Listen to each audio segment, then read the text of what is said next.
Welcome, ladies and gentlemen, to another edition of Chicken Bone Alley, brought to you by SRI Performance, Stock Car Steel and Aluminum, Draco Springs. And now, along with SRI, is RK Motorsports Consulting with Randy Keene. I'm David. I'm Sterling. What's up, y'all? What it is. It is college football national championship night. I know it. We got 30 minutes. Yeah. To kick off. A lot of our dedicated listeners are Ohio State fans, and I was an Ohio State fan last week. I was for 1 week. Yeah, me too. I was a big Ohio State fan last week because they whooped up on Clemson, and I like that. That's wonderful. I'm a fan of anybody's playing Clemson. I can kind of agree with that. So, but this week I can't do it. I'm had to pull for old Crimson Tide there. Roll Tide. Yeah, I'm gonna be pulling for them pretty hard tonight. So we'll see what happens, man.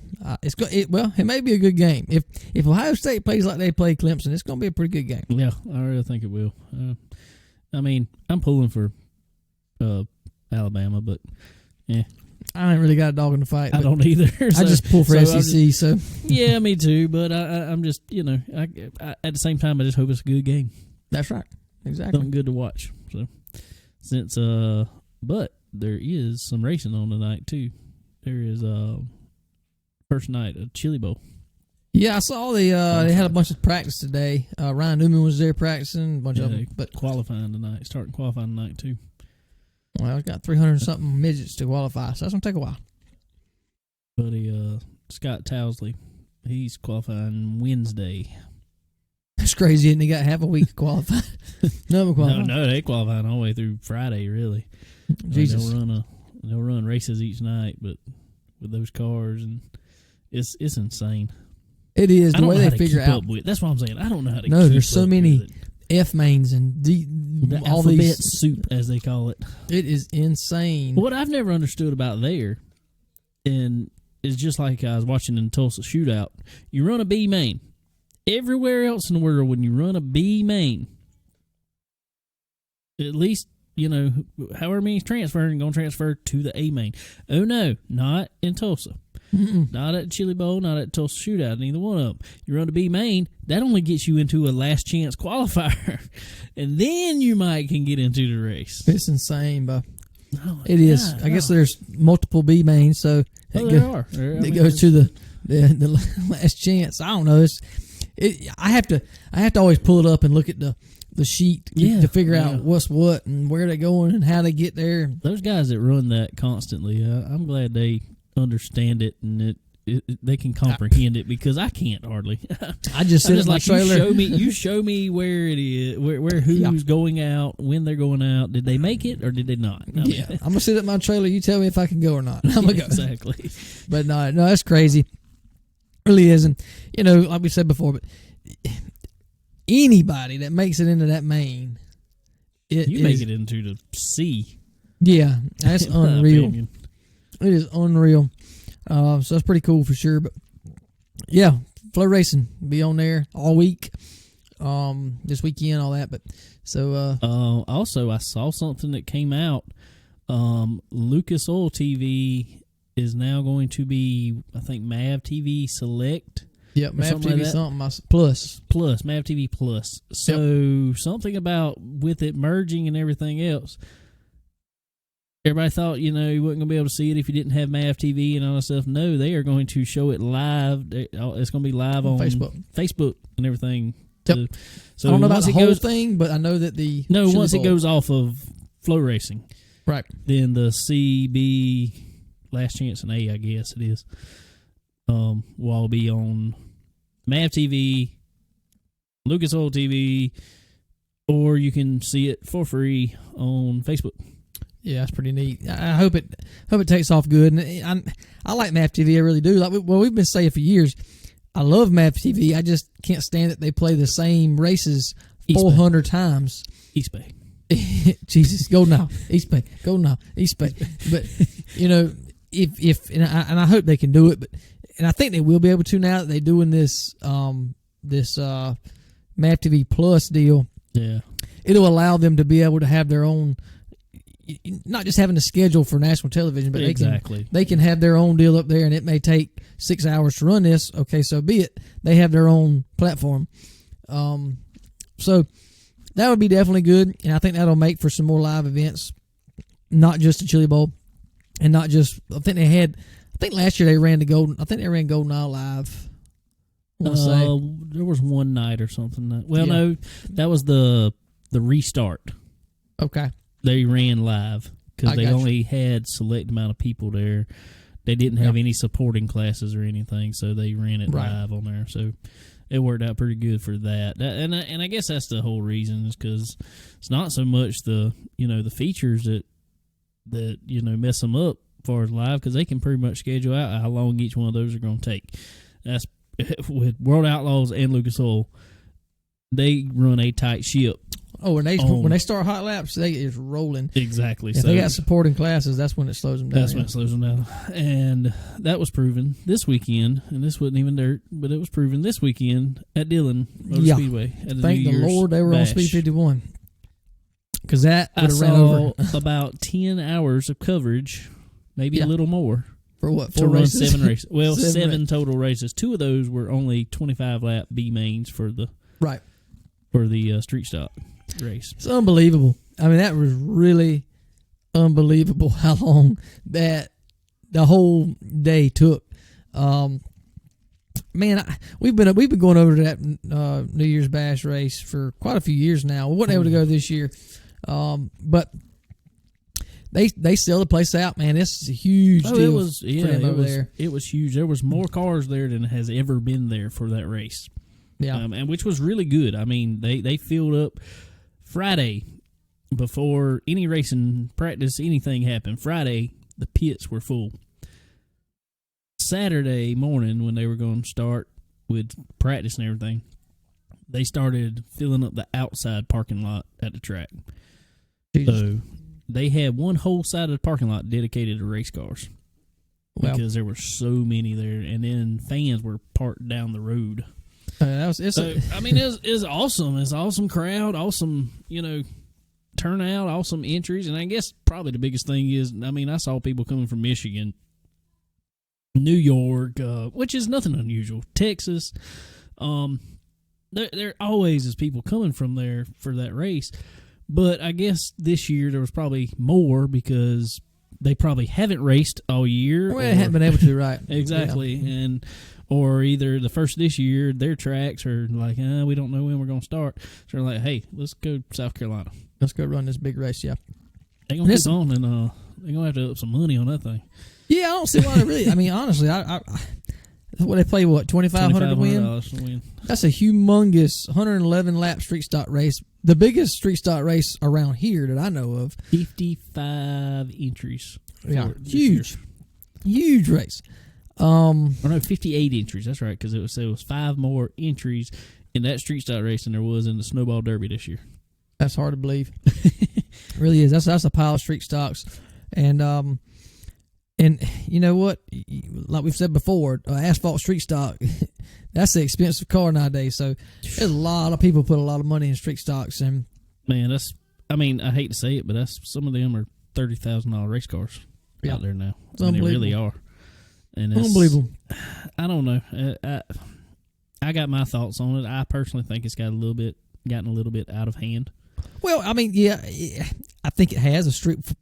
What I see as a street stock is not a street stock that's running in that race. But no. What I was getting to was, you got these guys that run up front, and I'm going to say that probably the top 10, 12, 15 are capable of winning that race, and they got 30, 40 grand in their street stock. Why not pay more than $2,500 to win? Well, especially when each person going into pits with those people, everybody going to bring 4 or 5 people at minimum with them, if not more. Right. So just pit money, I imagine. I don't know what the pit cost was this year because I didn't go. But I was going to say there was probably a weekend package for both days for $40. It's typically what it is. So that's $20 a day per person. Yeah. And, per trailer, and there was 58 entries just for that class. Right. There was 31 for the 4 cylinders. There was 30, about the same amount, 31, 32-ish for the Challenger AR series. There was 21 U cars. Jesus. I don't know how many Legend cars there was on Saturday. I wasn't there. There was another classic run. I can't remember what that was on Saturday.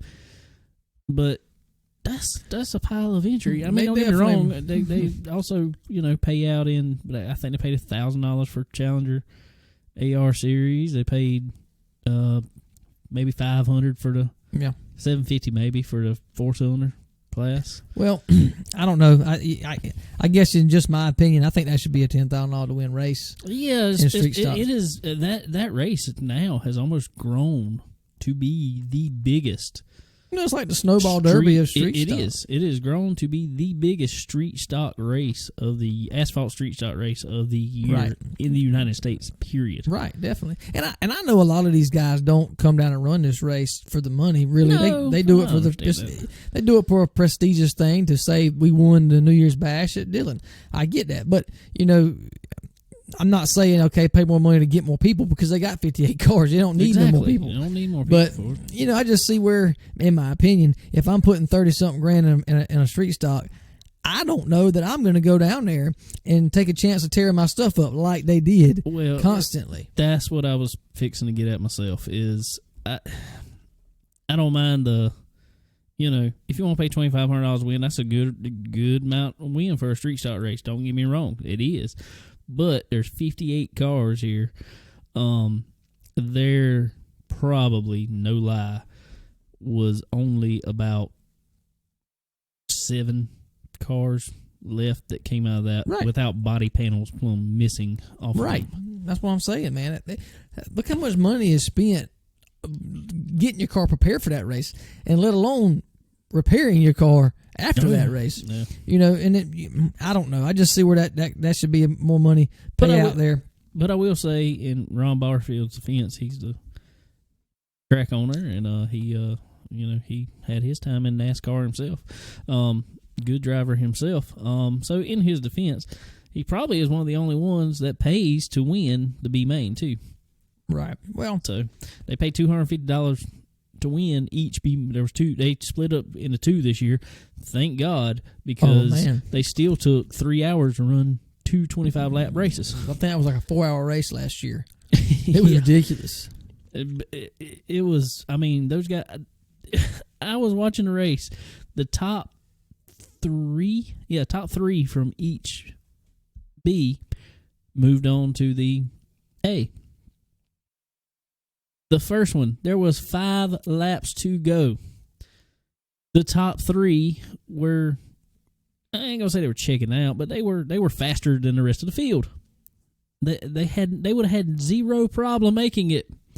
The top 3 took each other out in one lap, I mean destroyed the cars. They raced them to 250, bro. That's what they were going for. They wasn't worried about. They knew they weren't going to win the big money. They had to win that.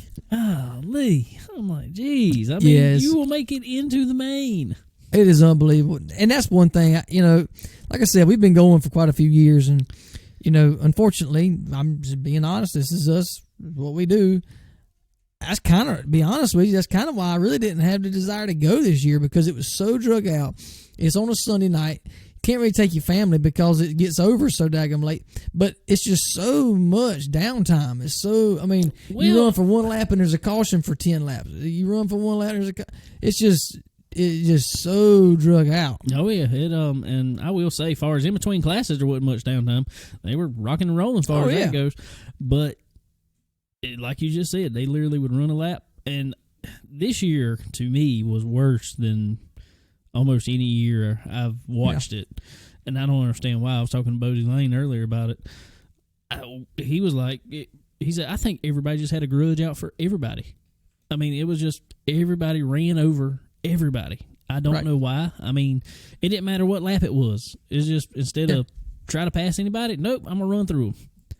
Yeah. So, I don't know, bud. That's a lot of... I don't get it.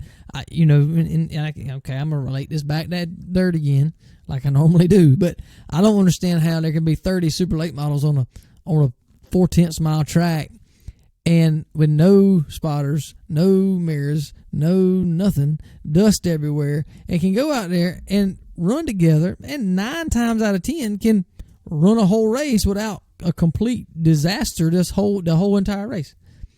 They ought to make that race 10 laps long, honestly, because I guarantee you, if they made it 10 laps long or 111 laps long, there'd have been 7 cars left. Well, they're gonna have to, if it's gonna keep being like this. Me and Bozy were talking about it. They're gonna have to move all the B main stuff, move all that to Saturday. Just have that one race on Sunday. Well, have your mains. Have your 4 races. Yeah. Exactly. Have your 4 mains on Sunday.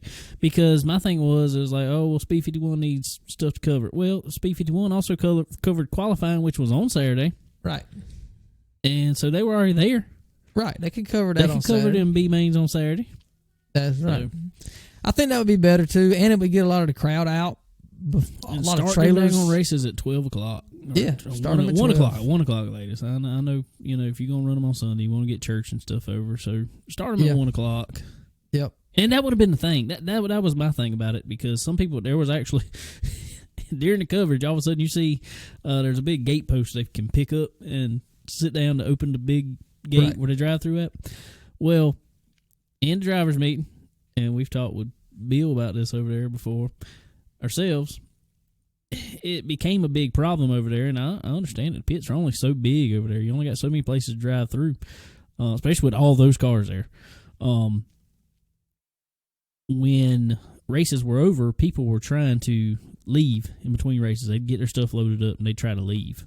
Well, where you cross the track at down there is where the grid is, where the cars come out at. And it would just cause just a cluster down there.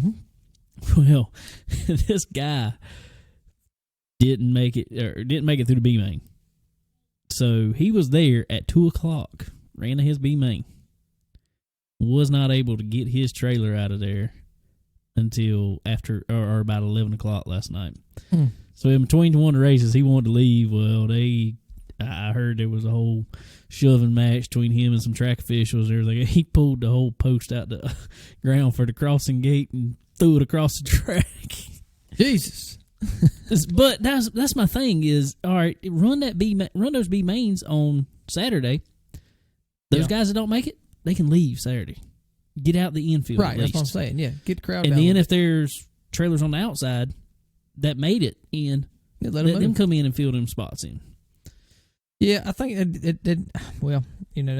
just speaking from what I think and a spectator thinks, but it's really, especially you take your kids. Yeah. It's really, really hard. Especially for multiple reasons. I got a lot. Well, not now, but well, I mean, yeah, I got to work on Mondays. Yeah, I got to get up at 4:30 on Monday morning, and your kids can't stay out there till 11, 12 o'clock at night, and it's January. It's cold. I understand it is, New Year's race, and that's kind of what it started as, but they don't have it on a holiday weekend. Kids aren't out of school the next day. They got to go to school. Yeah, they got to go back to school. And the other thing, too, is it's hard to keep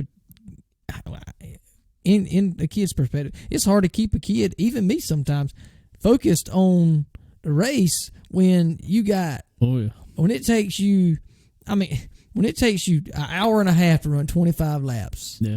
I will say, I mean, I'm not one of them spectators wants to go watch wrecks, but it kept you entertained.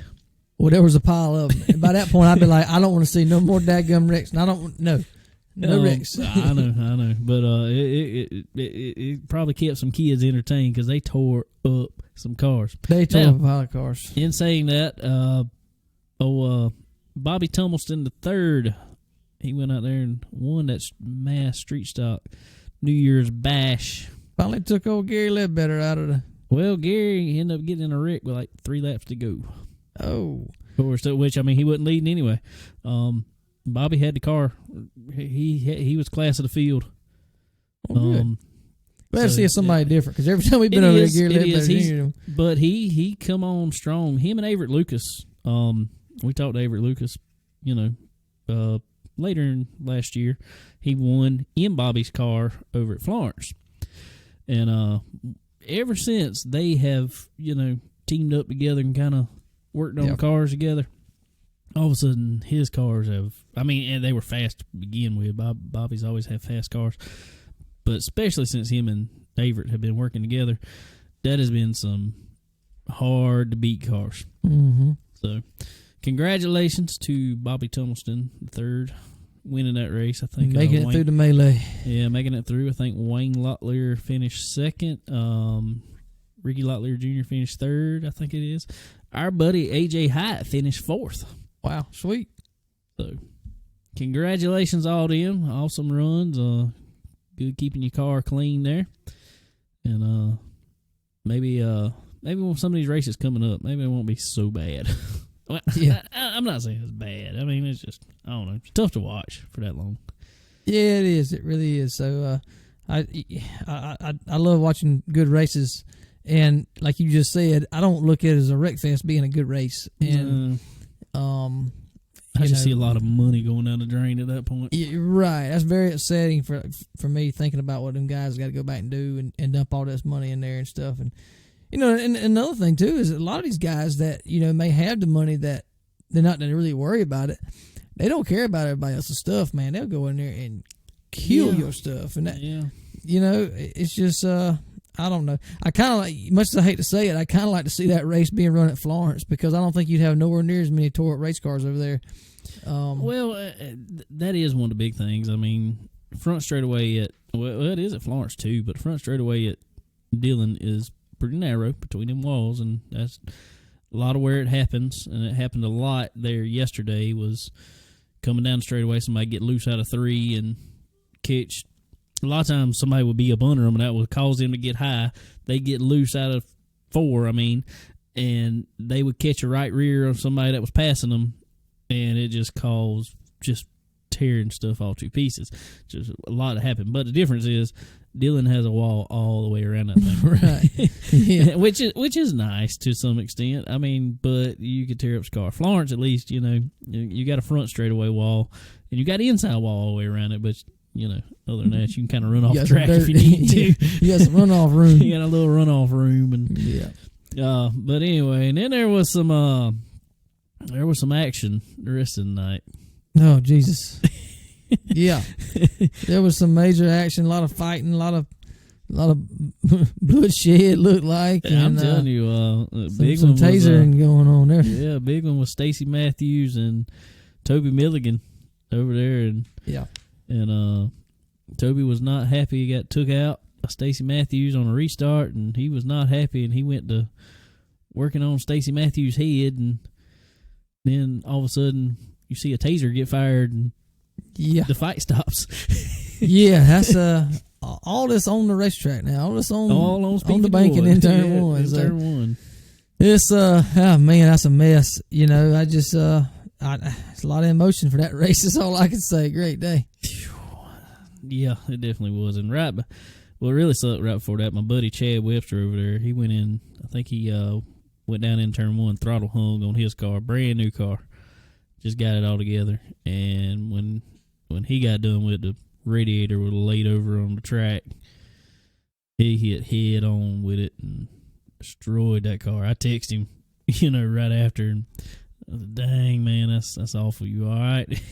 He wrote me back. He said, really sore.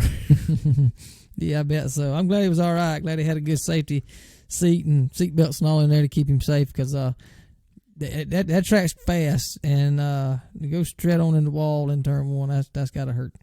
Yeah, it's rough. There was a few more. There was a bad 4-cylinder wreck down the front straightaway. Took 3 or 4 cars at one. Yeah, I saw that. Yeah, it took 3 cars, and one of them ended up. I'm glad nobody got hurt. Everybody walked away from it, but one car kind of ended up in the driver window of another car. Yeah. And so I was like, it looked scary, but fortunately everybody walked away from it. So, and I will say, to Dillon Motor Speedways, in their favor,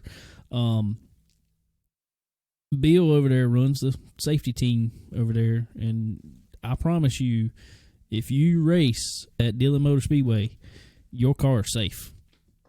I promise.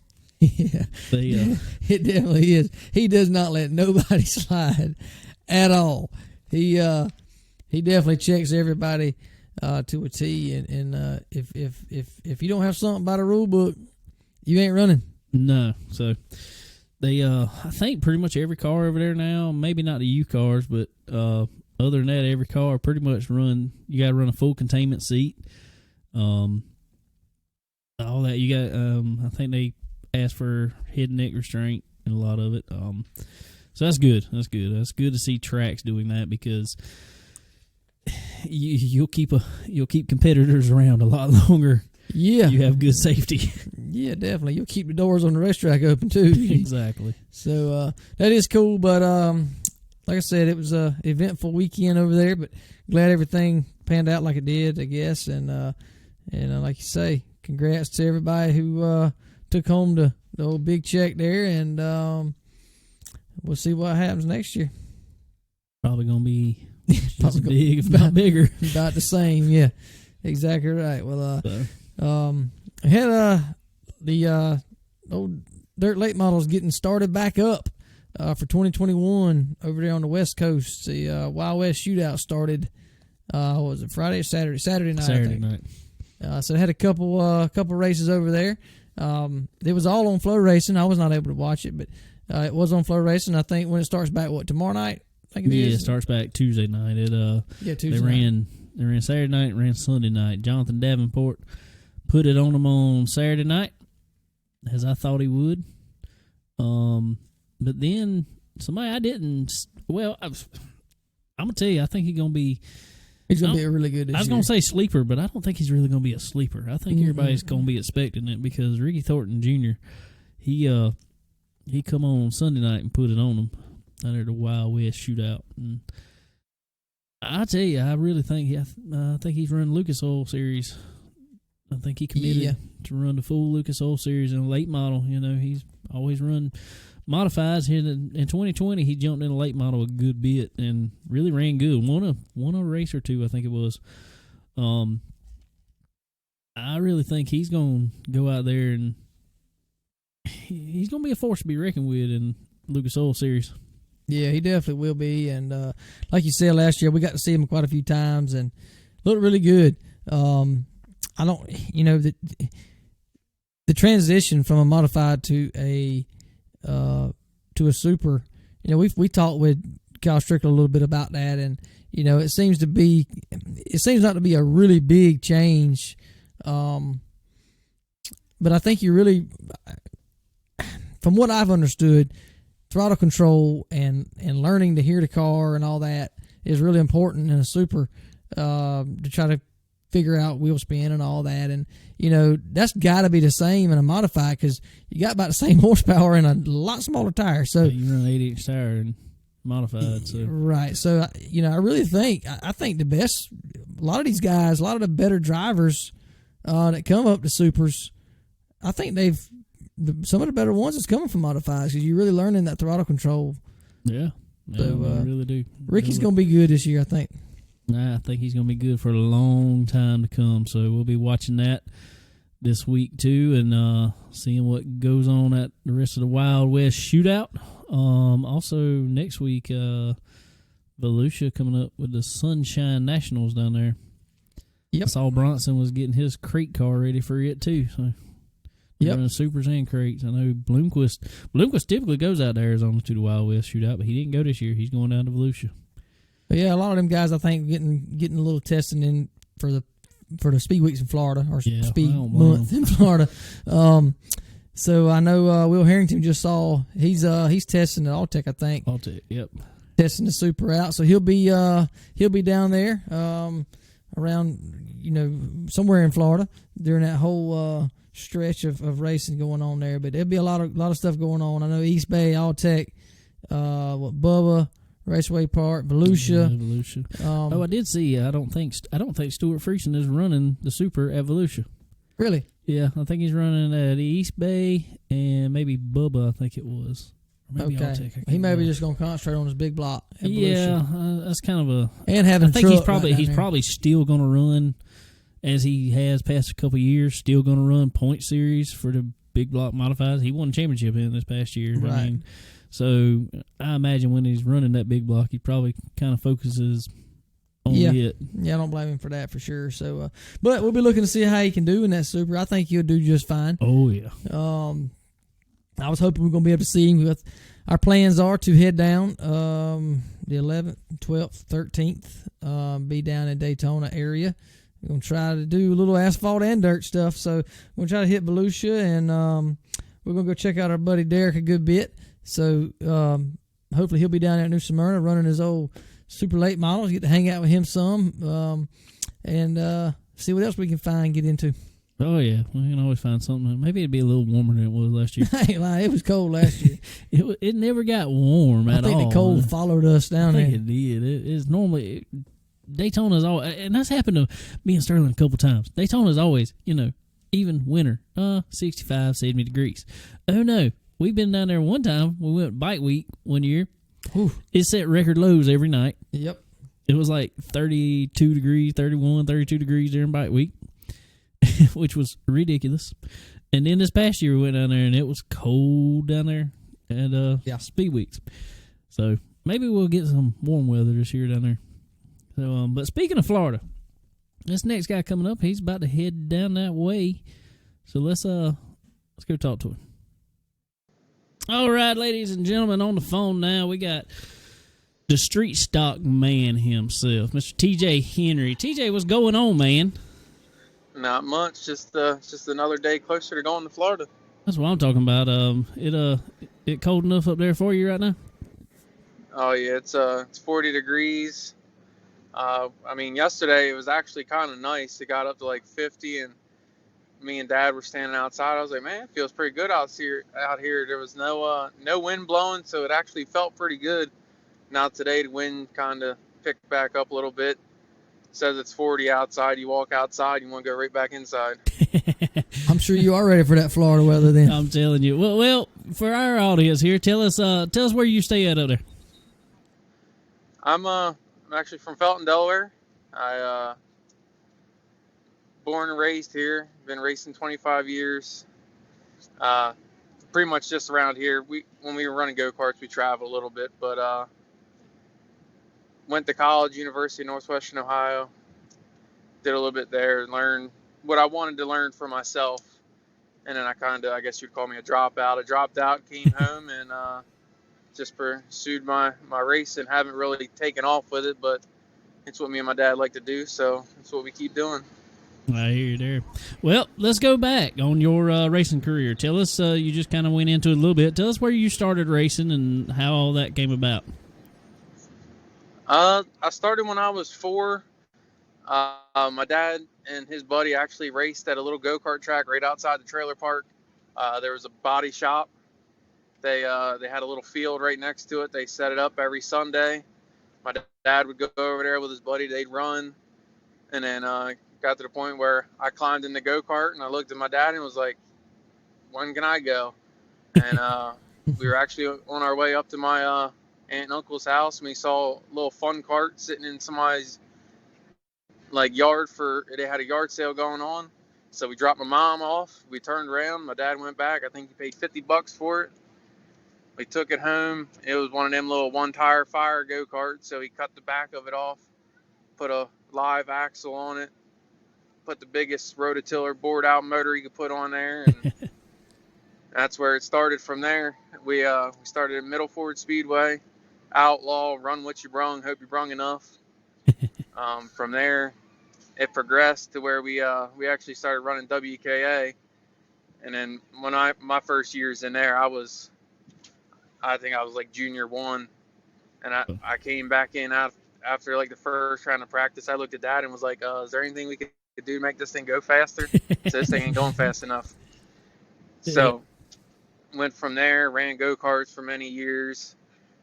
Did like the whole state race series, and then we did some VDKA stuff, and we traveled down North Carolina on Margarettsville and stuff like that.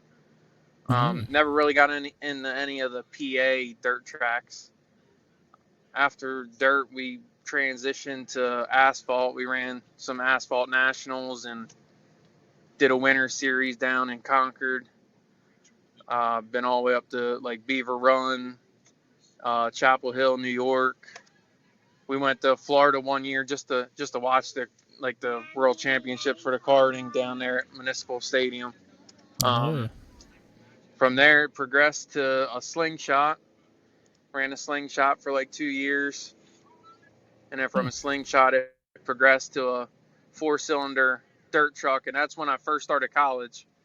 I was all the way out in Lima, Ohio, and I just happened to be on Facebook one night, and I saw somebody post an ad about starting a little super truck class is what they call them around here. And as soon as I saw that, I got on the phone with my dad. I said, "Hey, you wanna try building one of these?" And he's like, "I don't care if you want to." So I drove home every weekend. I'd leave college at 7. I'd go to class 7 to 12. I left there at 12:30. I drive 600 miles home every weekend, work on it, and then leave Sunday afternoon about 7 and drive home. Get there Monday morning just in time for class, and then do it all over again the next week. That's what it's all about, man. Dedication there. And then from that, it progressed from a dirt 4-cylinder to a NASCAR 4-cylinder. We ran at Langley for a couple years. But when you're running on asphalt, it's all about, you got to have the setup dialed in, because it's not like dirt. It doesn't change every week. You show up and it's a new ball game. I mean, asphalt track doesn't change week to week. I mean, it builds rubber here and there, but for the main part, you have a solid baseline setup. And we were 4 hours away, so we never had any test time. So every time we went to the track, we were pretty much chasing our tail around. So we got rid of that, and then that's when street stocks came into play, and we've been with them ever since 2013. Been running them V8s. That's cool, man. That's a lot of fun. A lot of good coming up, especially them go-karts. Me and Sterling know how that is. We ran go-karts long enough ourselves, and there's a lot of fun to be had there. So I know how that is. So going into your the street stock stuff here, we know you got hooked up with our buddy Randy Keene. Tell us how you got hooked up with him. I seen him on Facebook a couple times, like making posts and stuff about brakes. I seen how he was working with like Kyle Larson and all that stuff. And then I seen him make the post about having like IMCA modified and stock car type brakes. I mean, that's one thing we've always kind of put on the back burner.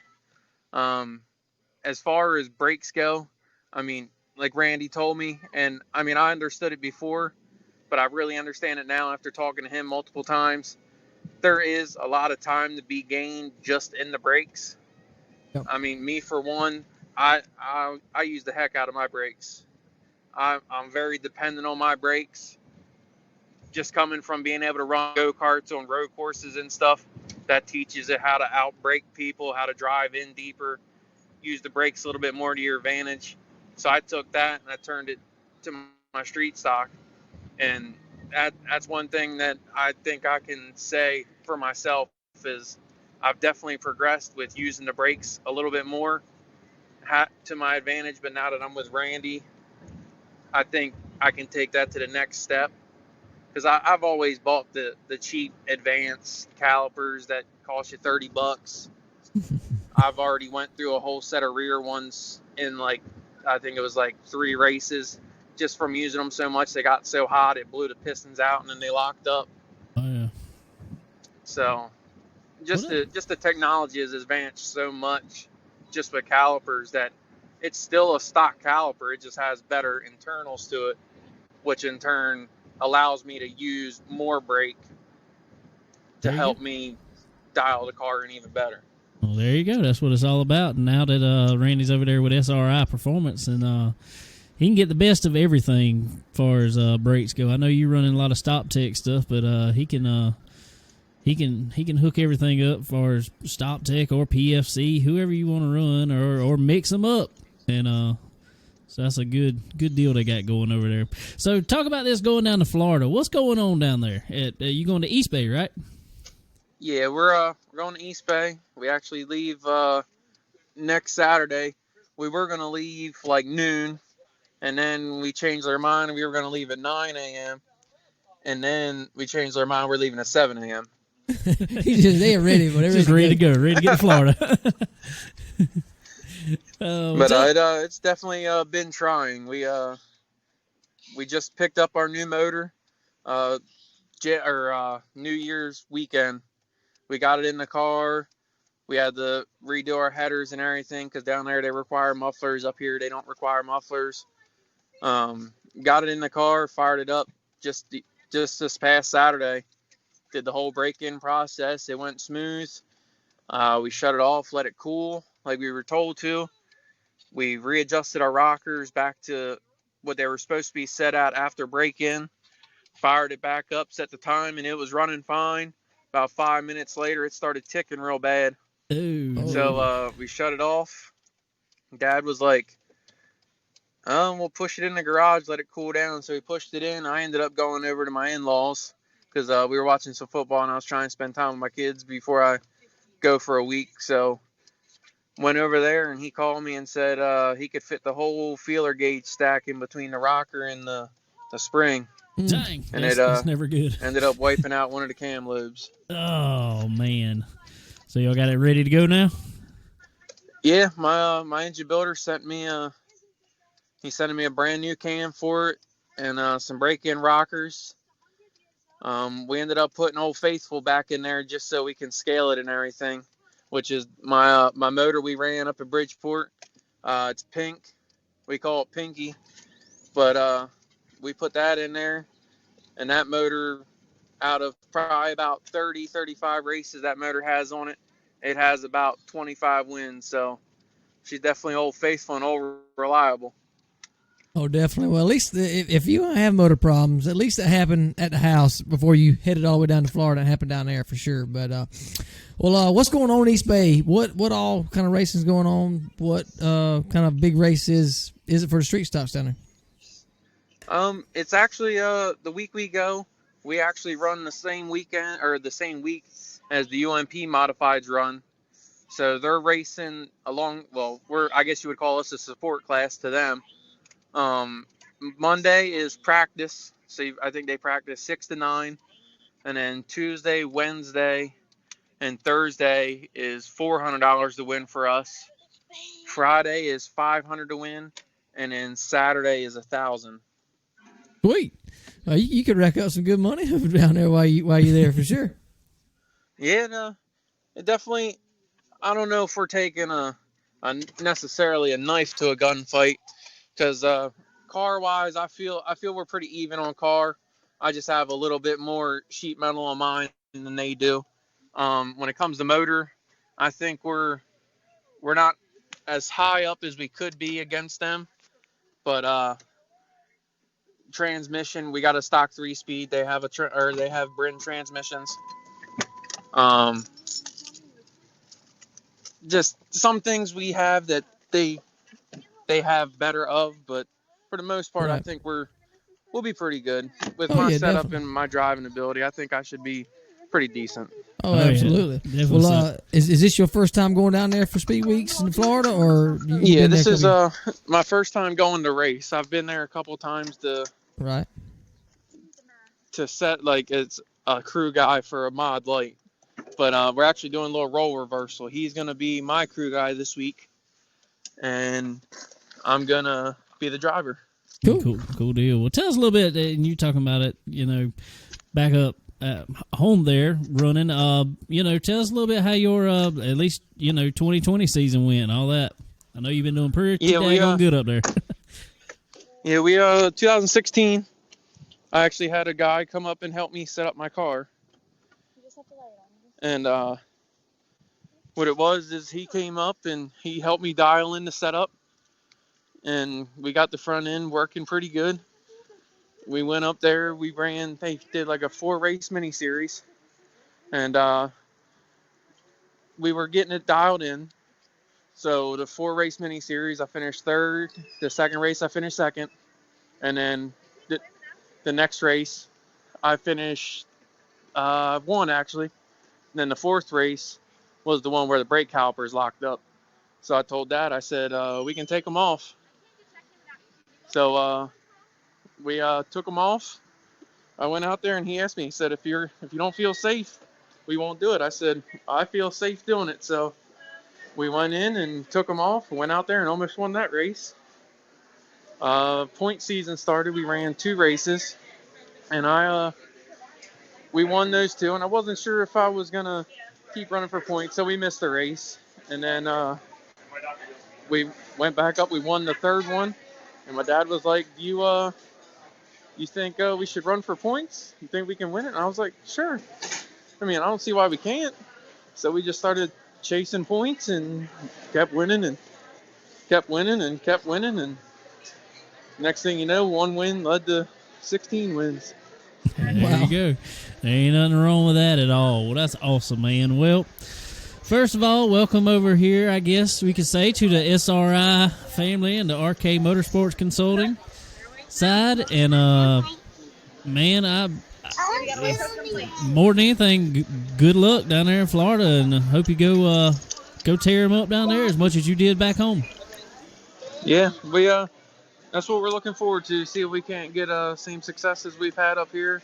Like I told Dad, first main goal is to try and win a heat race, and then once we do that, our next goal is to try and pick us up a win on the Play by the Bay.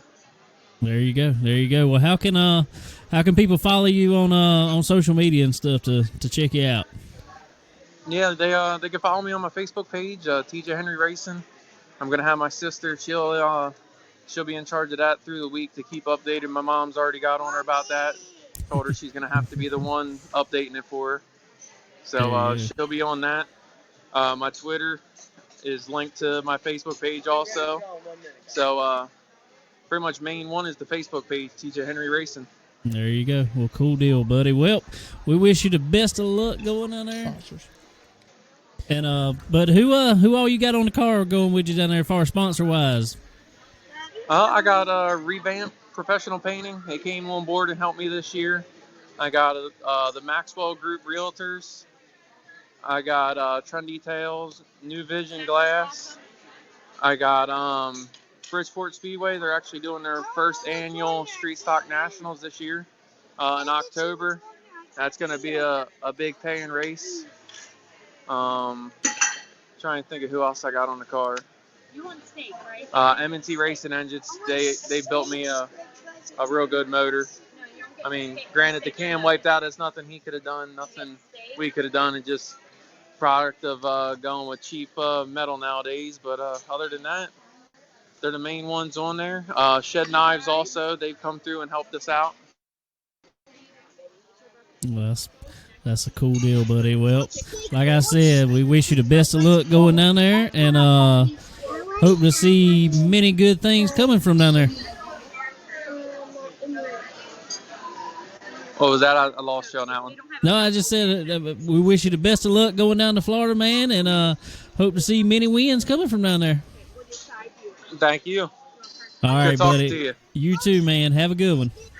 You too. Very cool, TJ, to come on here and hang out with us for a little while, and it's cool to see, as we were talking about earlier with Dylan, big stuff for street stocks. Cool to see something decent size, pretty big for dirt street stocks, going on during Florida Speed Weeks. That's really, really cool. Yeah, it is.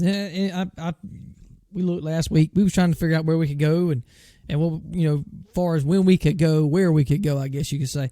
But yeah, they're running midgets down there a couple of days somewhere. They're running sprint cars down there. They're running big street stock races, modifieds, big blocks. Good Lord, crate late models, supers. It's a big, big ordeal down there all over Florida. So it's going to be really cool, like you say, to get a lot of different series down there and spread the love, I guess, a little bit. Yeah, definitely is. Cool deal. Well, what other racing we have this weekend? Well, I ran a race yesterday. Yeah. We had our old round number 6 of the CBA Winter Nationals on iRacing. Round number 6 was the SK Modifieds on asphalt, of course, at Nashville Fairgrounds. So a pretty good race. Didn't really know kind of what to expect there. We got on an hour or so before the session went live there, and got on and practiced a little bit. Me and David got in there some and learned a little bit and felt okay with what I had, but wasn't really sure. We get in there with them guys and kind of see what we had. And because practicing with me is not like practicing with them, I promise. Well, it's a little more relaxing practicing with you because you got to dodge some dodgeballs every now and then. But I will say we ran side by side for like 8 laps. Oh yeah, no problem. So which is what we try to do. We're just weird like that, I guess. Yeah, you try to practice that way so you can try to do that. But it's not just what you can do; it's what the other person can do. True. So, but anyway, got on there and got the session started and felt good. Really, had a good bit of speed, and that track's very, there's very little off all the time, so you don't use any brake. No. So keeping momentum up is really important there, and you don't even want to turn too much to scrub speed. No, because them seem like 2 foot wide slicks there will get worn out real quick if you use too much wheel there. So they'll grab and slow you down too. Yeah. Definitely will. And another thing that'll grab you is that yellow line. You get up under that yellow line, it'll grab you in a heartbeat. It'll grab one side. It'll turn the other side loose quick. Yeah, I promise you. It'll definitely. If you tighten up, you can barely hit that bottom a little bit. It'll help you turn around there, but you got to be careful. But so anyway, so it was fun. I had a little more attrition in this race than I really thought. Yeah, it really was. I don't know why. I don't know why so many people got behind. And, we had some trouble there early on and this and that. But people really fail a lot on that, and I don't really know why. It just, I don't know. We said this after race 2. I was talking with Kale and Levi and all them, and I think the only thing I can figure that happened was the top, 10, 12 drivers in practice were within a quarter second of each other. Might be less than that. Yeah, less than that, yeah. So I think what happens is everybody is pretty much running the same speed. Yep. And I guess you're just running so close because you're running the same speed that you get in somebody. I mean, that's one thing I can figure. Yeah, and and it wasn't the easiest to pass by any means. You really had to set them up and save your stuff for a couple laps and try to make a run out of them to get around them because it was hard to pass for sure. But, it was, I don't know, it seemed like one of the easiest cars to drive and the easiest tracks to drive that we've had so far. So, I don't know. I don't really know why that was, but I was happy with my qualifying time. Qualified pole, thank the Lord. And our stream didn't go out, so everybody was able to see that, so that was cool. Start on pole, of course, in my heat. And the daggum gunslinger over there, Josh Dietz, he won't be in my heat. I don't know why. I wish he wasn't, but so I was kind of worried about that the whole time. But he went easy on me there. He let me get a win. I definitely pinned him a couple times, but he made it fun, and we were able to get a win there in the heat, and had a little invert, top 4, I think. Yeah. So I started 4th in main, and spent the rest of the time chasing Josh. Well, speaking of, let's go talk to him. On the phone now, ladies and gentlemen, winner of Chicken Bone Alley Winter Nationals race number, what race was 6. it? 6 from Nashville. Yep. Our buddy Josh Dietz back again. Josh, what's up, buddy? Just hanging out for tonight. What's going on with y'all? I don't know. Just, doing this podcast thing. I'm trying to figure out how to catch number 9. That's all I'm trying to figure out. I can't do it. I can't quite do it. I don't know. We've been hooked up on all the asphalt stuff. I keep missing the dirt races. I need to do one. I want to do. I told Ashley I'm doing this next one. I don't care. We aren't making plans. We're doing this next dirt race. Well, the next one is the last dirt race. So this is it. so you got to make it. And Sterling's over here cringing already. So I know. I'm gonna be watching the back of that number 9 again. I know it. That's cool, man. We'll see. I haven't. Well, tell us. Anything can happen. Oh Racing. yeah, oh yeah. Well, tell us about this race here. It looked pretty straightforward to us. You got out front and led the majority of the whole thing. Yeah, the car. I mean, we were good. I actually didn't. I've never raced on that track until I bought it. Like as the session started and was downloaded, I got in there. My first couple laps, I ran a couple laps and I was like, I feel pretty good. And then I looked down and I was like 2/10 off, but I was like 14. And I was like, dang, only 2/10 separate all these cars. But it's, that track it's such a momentum track, and you're on a throttle so much, it just doesn't take much. Little bits a lot. Got a couple more laps in, figured out how to drive the track a little better, and found a little bit. But apparently, yeah, it seemed like that whole race was just a big momentum race. You kind of get wadded up a little bit, and it killed your run for the next 2 laps. It was all about just being consistent. Absolutely. Well, I do want to say one thing. I do appreciate you allowing me to win a heat race at least. Because there was quite a few times I did pinch you down there a couple times going into 1 and 3, and you definitely let up and give me some room. So I do appreciate that. I do. I know you were faster. I told David he was faster, but he let me go. So, but that was fun. It really was. It was fun racing you. I finally was able to get up there and race along with you and try to learn some stuff from you because you got the iRacing going on down pat for sure, man. Yeah, well, I kind of screwed up in qualifying.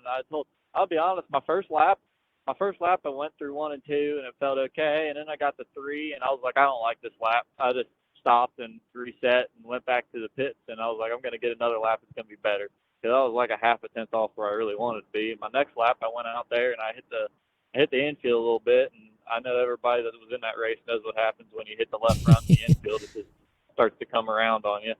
And it killed my second lap too, so I got stuck behind people in the heat race, and Sterling. I got under you, and I really wanted to force the issue, but I was like, it's not worth it. We'll just back off. We'll get it in the feature.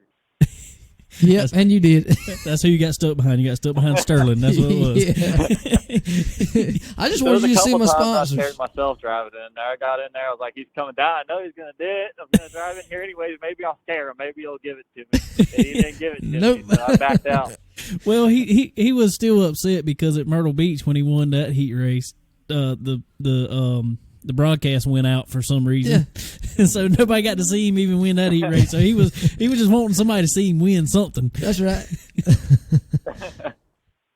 Oh, there's been some times in real life where I've won some races and they didn't get a video of it, and after the race you want to see it and you don't get to see it. It makes you mad. Yeah, definitely. For sure. Well, cool. But this race, was it just me, or did it have a whole lot more attrition in it than I really thought it should have had? Yeah, those I don't know. I thought it went pretty smooth. I don't know. I was up front the entire time, honestly. Not trying to sound cocky or anything, but I didn't really have to get involved in too much back there. I just and I guess that was. It just seems like all the races are getting better. Didn't have to deal with as much. So I mean, there was a couple issues at the beginning of the race. There was a car sitting in the middle of the track, and I got into him a little bit. But other than that, I was pretty smooth. I didn't have any issues. I know some people got kicked that probably shouldn't have, and there's some issues with points there. But other than that, I didn't see much. Yeah, well, to let everybody know, you brought it up there, we had an issue with one driver was blinking in and out really bad, and one of the admins went to remove him from the race just so it didn't cause any accidents. Well, they accidentally removed Cole DeMint. Yeah, and second place in point. And he was second in point. So in order to fix that, I let everybody know, because the only people that know is the points leader, Cole, and Sterling right now, and me. And we talked with Zach Stroop, who is the points leader. We talked with Cole, talked with Sterling, because Sterling is third in points. We thought it was fair to give Cole, since it was an accident, it was just complete. I understood it. Nobody's fault. It just happened. We gave him the same amount of points, which was fifth place points, as Zach Stroop. That way, nobody gained or lost any points in that battle for the points lead. That way they still got 2 races to battle it out. So I think we got that straight. Yeah. Seemed like the best way to get it straight. If you don't mind me asking, where am I in points right now? I think you 10th, are I think. 10th. Or tied for 10th, actually. And only really ran 3 races because the first race I think you got DQ'd, right? Something happened. Yeah, I got kicked out of the first race. Yeah, so the 3 races you've run essentially. I missed 2. We were on vacation, and then another one we were looking at Christmas lights. Yeah, so you're still ahead of quite a few people, and you only run 3 races, so that's pretty good. Pretty good average finishes there. Yeah. Yeah. Oh, well, cool deal. Well, what since you say you're going to try to run this one next week, going into the Pro Late Models at Charlotte or the dirt track at Charlotte, what you think about it? That's a little bit more my cup of tea. So, I'd be really disappointed. I'll be really disappointed if I don't. That's what I've been doing. That was kind of my goal. We missed last week with the sprint car, and so I told Ashley, I said I got to run this next race and make sure. I just want to give myself a chance. I'll be disappointed if I don't give myself a chance to win a dirt race. There you go. So, definitely. Pretty good at Charlotte. Probably be up at the top, banging the wall down. If it's anything like it used to be on there. Pro late model, so it's going to be kind of a momentum car a little bit. So yeah, I think we'll be pretty good. Well, it's definitely going to get slick out there at 100 laps with 18, 20 cars. So it's going to be, like you say, it's going to be on the wall for sure. Oh, yeah. And you know how Charlotte is. It gets up on the wall, and then 3 gets a little bit treacherous. You get that little bump going into 3 where the hole is. So I guess the trick there is just going to be saving your equipment and then getting up there when you got to at the end.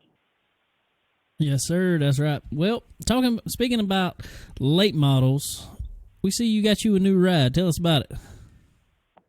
Yeah. We went down to everybody that knows late models knows Chris Ferguson, and then there's Carson Ferguson, and that's his cousin, I believe.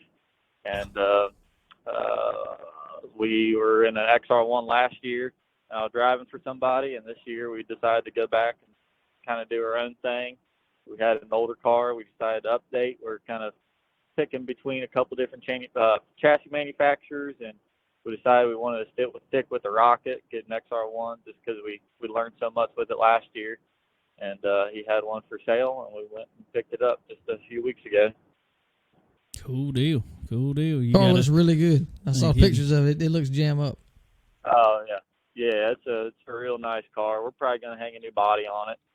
It'll look brand new by the time we're done with it. But no, it's a 2018 chassis. I don't think it was raced much in 18. It won the 2019 Fast Track National Points. Yeah. I think it was wrecked pretty good at the beginning of this season down at Bulls Gap, Volunteer, Tennessee. It's been front clipped, but I know Rocket did it, so it should be good. I'm not too concerned about it. He won some races in it this year after it was clipped, so for the amount of money we paid for it, I believe that was the best bang for the buck deal we could have got. There you go. That's what it's all about. Absolutely. Well, cool deal. When y'all start racing up there? I think probably sometime in April. Our first race will probably be the Spring 50 at Florence Speedway, as long as we don't get any rain or whatever. And I know I want to take it out and practice before that. We got some stuff, we know where we were last year, and we were pretty good, but you get to a point to where you're good and you're afraid to change anything because you're racing every week and you don't want to screw up something that's good. And we got some other stuff that we think might be a little bit better. So we want to hopefully do some testing, get the car, make sure the car's okay, maybe try a few things that we're wanting to try at the end of the season last year, and get a little bit better. There you go. You going to try to run any kind of points season schedule or with any kind of touring series, or just I'm run horrible at this whole points thing because I don't like. I've as y'all know, I like to be able to do what I want when I want. I've ran points. I won the I won points at Florence in 2018, I think, and after that, I don't like it. I wouldn't mind running some type of touring schedule, but we don't really have the funding for that this year. But I just don't like when you look up and it's going to rain, and it's going to rain, but the track promoter decides they want to try to get the race in, and you look somewhere else and it's not going to rain there, and but you have to go to the track that you're running points at and get rained on just because there's that slim chance that you might get a race and then you kill yourself in points. Right. And I just don't like going through that. I want to be able to go, if there's money somewhere, I want to be able to go race for money. I don't want to have to keep going and racing for, the same amount of money. Florence pays like $500 to win or something. It's not very good. But there's other tracks around Richmond and places like that pay more. And if I want to go to Florence, I want to be able to go to Florence. And if I want to go to Richmond, I want to go to Richmond. If I want to take the weekend off and go watch Ashley race, I want to be able to do that. I don't really want to tie myself down and have to do the same thing every week. That makes sense. There you go. Well, cool deal, buddy. Well, we appreciate you coming on here again this week. And how about next week or Sunday when we race again? How about give Sterling a little chance to at least race around you for a little while so he feels like he's doing something? I'm gonna mail you a blindfold, Josh. So just put that on. We'll be testing. Actually, I raced on Ashley's rig a little bit, and she has I have a little driving force GT, and she has a G27, I think. And I raced on it, and I talked about how much better that wheel was than mine. And Kale for Christmas ended up getting me a new G29 steering wheel, so I didn't get to hook it up this week, but next week for sure we'll be on the new steering wheel. So I don't know if that'll help or hurt. Well, you don't need anything that's going to help. I'm just saying. No. you need to run the keyboard, John. It might hurt me. It might be a learning curve to it. I don't know. No, I think you'll be just fine. You sure will, man. Well, we'll give him an Xbox controller. It's a lot of fun running with you for sure. And like I said, trying to get behind you some there and keep up if I can and learn some stuff because like I said, you got the whole iRacing deal pretty down pat. That's pretty cool. Yeah, we've been doing it for a while. It's pretty realistic, and I used to race on there all the time. I don't so much anymore, but it's not like I don't have a lot of experience on there. I have a lot of laps. So. Well, if you don't you get rained out in these other tracks like you're talking about, you can just get on iRacing and probably run something and win some money. So that's right. Probably. Well, cool deal, man. Well, we appreciate you coming on again, and best of luck next week here at the dirt track at Charlotte in the Pro Late model. All right, good deal. Thank you. All right, buddy. Appreciate it. All right, he's coming becoming a regular on the show pretty much. I ain't lying. He's going to have to be a co-host for too long. He's on here every week. But no, that's cool. Like I said, it was a good race. I don't know if he was saving the stuff there at the end or what, but I was able to. I think I run him down. I don't know, close to half a second there towards the end, but I was giving it everything I had. I don't think he was. So he, who's to say? But just say he was. Made me just feel, to make you feel better. Made me feel better. I was catching him. Hey, my little boy and little girl and all was watching it, so they felt like I was running him down. I was about to pass him, but I was going to get him. I needed about 5 more laps, so I was going to get him. Probably not, but I was going to get him. I was going to rattle his cage. I can promise you if I could get to him, but no, it was a rattle his cage. Yeah, but it was fun. It really was, and like I said earlier, talking to Josh, I can learn a lot running with him because he's very smooth, and like you said, he just bought the track literally as he was. Don't that make you feel bad? Getting as he was getting into the session and got in with I don't know, half the time left in practice. Yeah, halfway in practice. And before we know it, he's already a tenth faster than us in practice. I'm like, good Lord, here we go.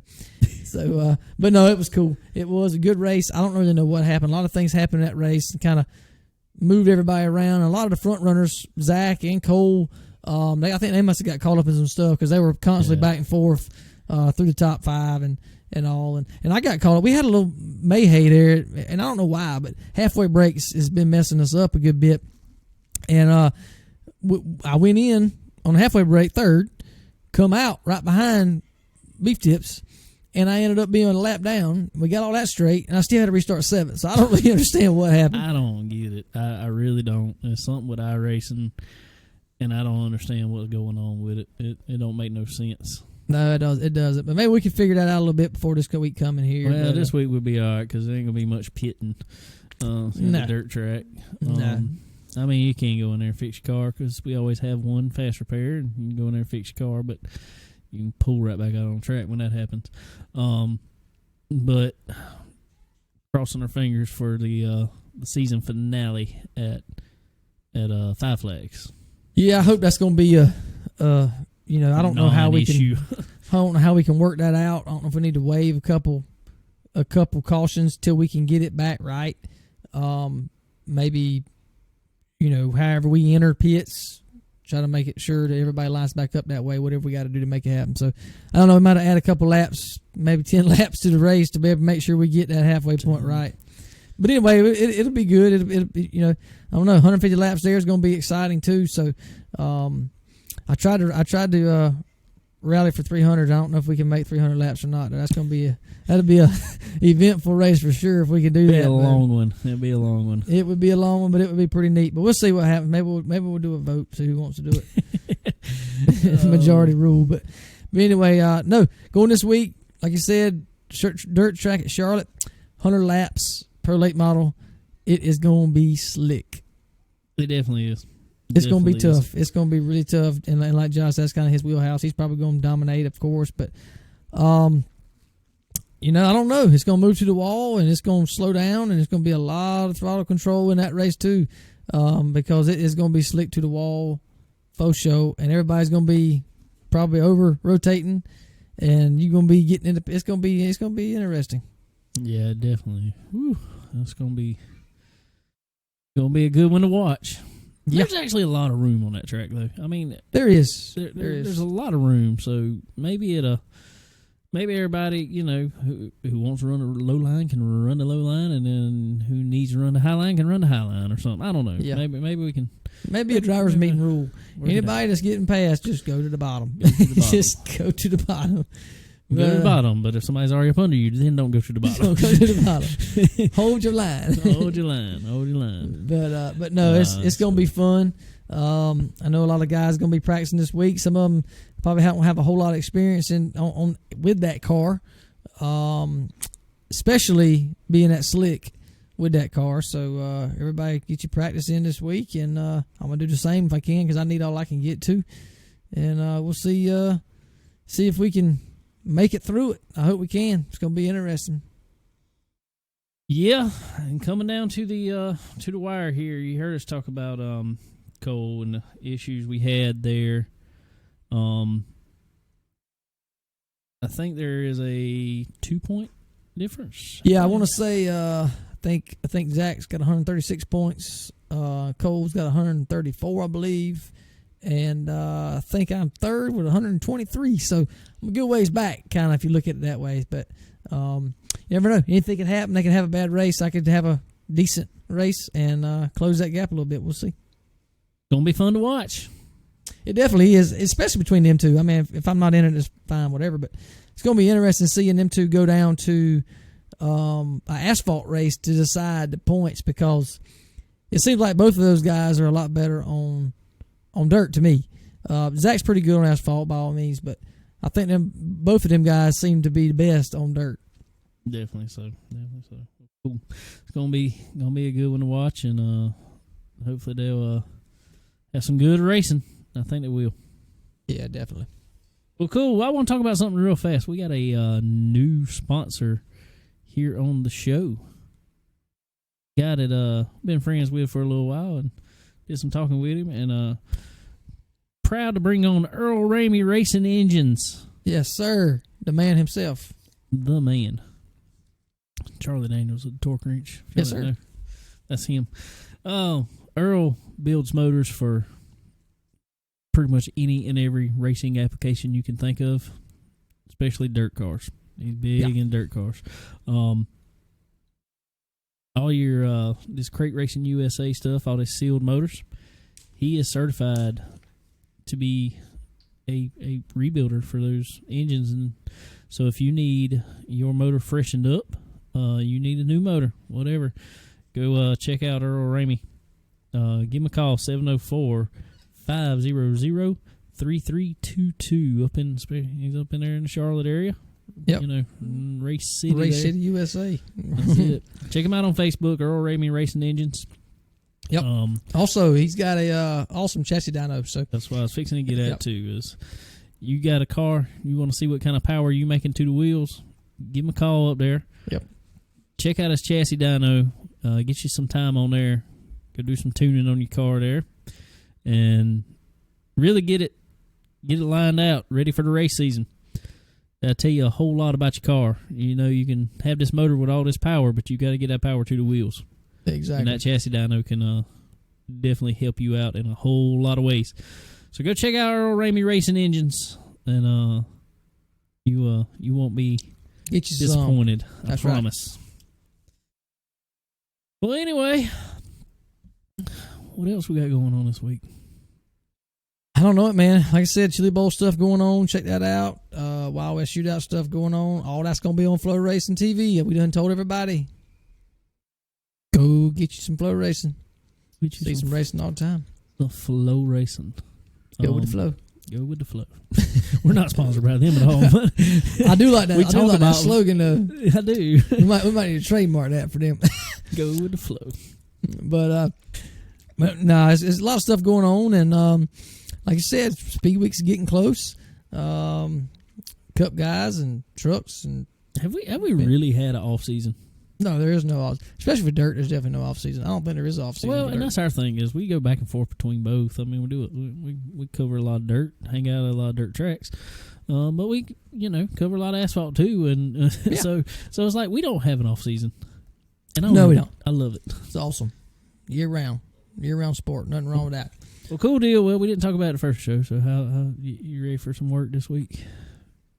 Yeah, I'm excited. Start a new year off trying to get us some work in there. Sound like it. I'm always ready to work. You know that. I can't wait. But no, we just keep on chugging along, and we kind of in the unknown as is everybody right now with all the craziness with the COVID possibly doing something, and the president stuff going on, and so the economy, our business is really driven off the economy because a lot of these big companies and plants kind of depend on that to be on an upward swing. So hopefully that'll kind of get figured out because the unknown is just as bad as the downside. So hopefully that gets figured out, can start going in the right direction, and we'll load up shop with some work. There you go. Well, I ain't done nothing this week. Ain't gonna do nothing. Well, you got your stitches pulled out today. I did get my stitches out today. They told me they're gonna start sending me to physical therapy for my shoulder. But literally the physical therapy they told me they're gonna send me to, I'm not allowed to do anything. I have to lay there or sit there or lay there or whatever I got to do and let the physical therapist move my arm. Which I am not looking forward to. No, honestly, that's probably not going to be good. Because I just try to move my arm a little bit. I can't physically move it itself, so I have to grab it with the other arm and move it, and it hurts. Yeah, I bet so. Well, hopefully they can start slow and get you where you need to be, I hope. Hopefully so. Well, cool deal. Well, I want to thank all our sponsors, associates on this show. As always, SRI Performance, Stock Car Steel and Aluminum, Draco Springs. And with SRI now is Randy King with RK Motorsports Consulting. Get your call Randy, call SRI. Tell me you want to talk to Randy and find out what kind of brakes you need on your car. Also, Forward Bite apparel. Every racer wants it. Go check them out. Get some cool. I saw they had some sales going on, trying to close out some stuff to bring in new stuff. Wait. Get it while it's hot. Also, Checkered, the Race Hub, new social media for racing only. We know all the craziness that's going on with social media right now. Get away from it. There ain't no craziness over there. There ain't no craziness. You might see some fights, but it's going to be on the racetrack. Exactly. That's the only thing you're going to see is things that are happening on the racetrack. So y'all go check out Checkered. Download the premium. Get to all the premium content. All cool videos. Bunch of new stuff coming up. There, it's growing fast, and there's a lot of new stuff coming up with it growing fast. So be sure to check it out. Also, RMAX Solutions. Be sure to check them out. All your fabrication components that you would need for your fabrication, machining, and all kind of industry there. They got stuff and things. They got it all. They got whatever you need. If it's racing related or not, they got it all. Exactly. So, call Stock Car Steel, get you a bunch of steel. Call RMAX Solution, get you a CNC plasma machine, and there you go. You're done. Cut it out. That's what you can do. We need some sheet metal. We need one of those tables. And what we'll do is start cutting full sides for cars. I can do it. Cut them, ship them. Cut them, ship them. We can do it. We can do it. New business. Another one. Yeah. We need something else to, for the 5 minutes for the 5 minutes that we got left at the end of the week. That's it. Yeah. Oh, cool. I also want to thank, as we just said, Earl Ramey Racing Engines coming on board and helping us out there. And I got to go up there and take in my motor here soon. Yes, sir. You can get him right for you. Yes. Well, cool deal. Well, we're going to have some racing coming up here soon. I know end of the month, Lakeview going to have the South of the Border Shootout. We are going to be over there with Derek McGrew Jr. That's going to be a lot of fun. Definitely. I'm going to go hang out a couple of days with them over there, and we're going to bite the road a GoPro in the car and, just hang out and have fun with them. Yeah, definitely. Good guys for sure. All that fun stuff. Well, anyway, but there's a lot more racing coming up. Y'all know where to check it all out at. And send us, if you want us to talk about a race you think, send us your opinion on some races. We'll tell you what we think about it, too. So hit us up on all our social medias, and also on Checkered, as I said, Facebook, Twitter, Instagram. What else? We're on everything. Also, please, everybody, leave us some reviews, please. Yeah. On whatever. YouTube. YouTube. Go join our YouTube channel. Subscribe to YouTube. Follow y'all. We need subscribers. Leave us some reviews. 5 stars really helps us. Yeah. FYI. So anyway, I guess that's enough rambling for tonight. I'm gonna get on out of here. Later.